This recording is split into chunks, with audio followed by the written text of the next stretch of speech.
Magandang hapon mga kaibigan, update po tayo sa lagay ng ating panahon ngayong June 5, 2024. Pero bago po tayo magpatuloy, palike and subscribe po muna and pahit na rin po ng notification bell. Napaka-importante po niyan. Maraming salamat po. Mga kaibigan, nakaranas po tayo ngayon ng isang biglaan at malawakang pag-ulan sa ilang bahagi po ng Luzon, Visayas at Mindanao. Dahil po yan sa sypnosis natin, na tinatawag din pong hanging habagat, southwest monsoon na nakaka-apekto po sa ilang bahagi po ng western section ng Luzon, kasama na po ang ilang bahagi po ng Visayas. So narito po yung forecast weather condition natin na posible pa rin pong magtuloy-tuloy yung pag-uulan hanggang sa gabi mga kaibigan, at posibleng hanggang bukas din po ito.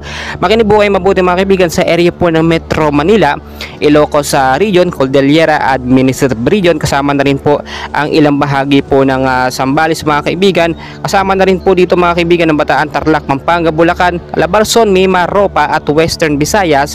Maulap po na kalangitan ng mararanasan with isolated light rains to heavy rainfall. Posible po yan pagdating sa gabi. Sa ilang bahagi naman po ng ating bansa ay makakaranas po ng malawakang pag-ulan.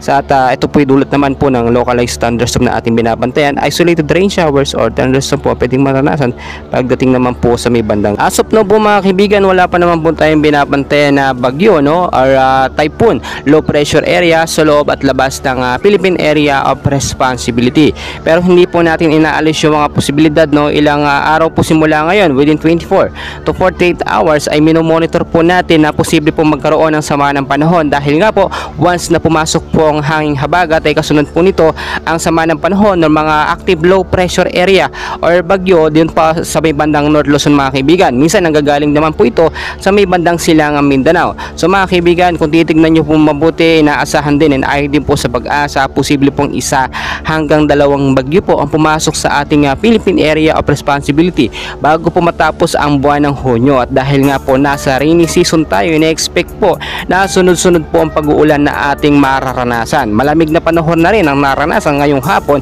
kasama na po ang ilang bahagi ng Metro Manila. Mga kaibigan, lagi ko pong pinapaalala sa inyo, always know the weather before you go para safe at handa po tayo lagi sa anumang pong banta ng panahon. Keep safe mga kaibigan, please kalimutan po mag-like and subscribe. Maraming salamat po.